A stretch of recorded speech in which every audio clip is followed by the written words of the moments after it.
5 erreurs à éviter avec ces pierres. Et reste bien jusqu'à la fin, j'ai un petit cadeau pour toi. Erreur numéro 1, porter trop de pierres en même temps. Un jour, une cliente m'a demandé pourquoi elle se sentait très fatiguée. Et là, je vois à son poignet un bracelet 7 chakras, donc avec 7 pierres différentes. Et donc le corps, il reçoit plusieurs informations différentes. Donc moi, en général, je conseille de ne pas utiliser plus de 3 pierres en même temps, car il faut savoir que quand on porte trop de pierres, ça fait un brouhaha énergétique. Un peu comme si tu écoutais plusieurs musiques en même temps. Un autre point important, c'est qu'il est primordial de choisir des pierres qui vont ensemble. Par exemple, on ne va pas mettre une obsidienne dans sa poche, une obsidienne noire, avec par exemple un péridot. Si c'est un sujet qui t'intéresse, surtout n'hésite pas à me le dire en commentaire, j'écrirai un article spécialement sur ça.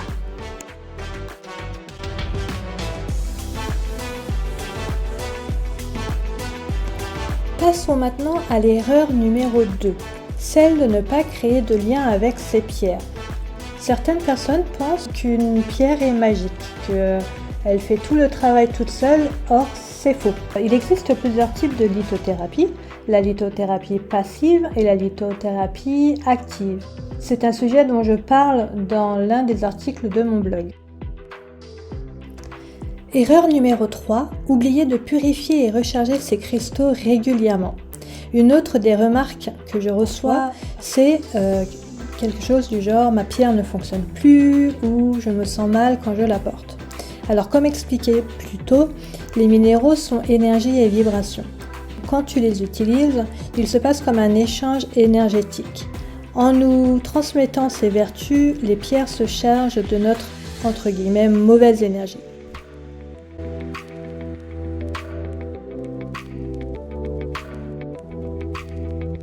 C'est pour cela qu'il est primordial de les décharger en les purifiant, puis de les recharger.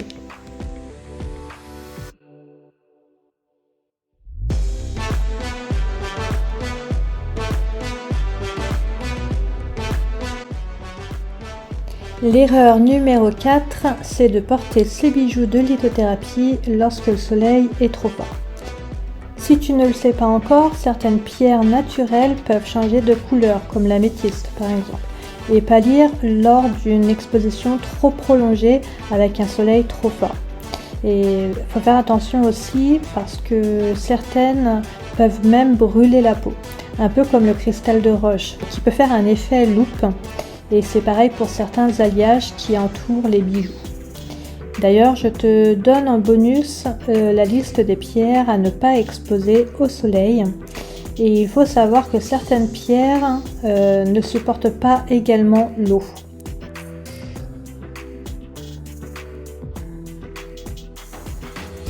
À la fin de la vidéo, surtout n'hésite pas à aller voir en description.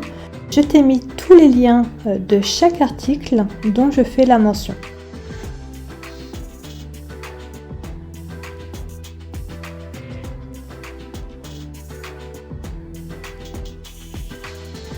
On va maintenant parler de la dernière erreur, la numéro 5, celle de mettre ses pierres à recharger sur une druse d'améthyste ou une géode d'améthyste. C'est une croyance que j'entends régulièrement et en général je la déconseille. Pourquoi ? Parce que la druse ou la géode d'améthyste, c'est bien seulement pour recharger les pierres de la même couleur. Donc on évite de mettre les autres pierres sur cette druse. Et on va choisir ou une plaque en sélénite avec une fleur de vie gravée dessus ou encore une géode de cristal de roche.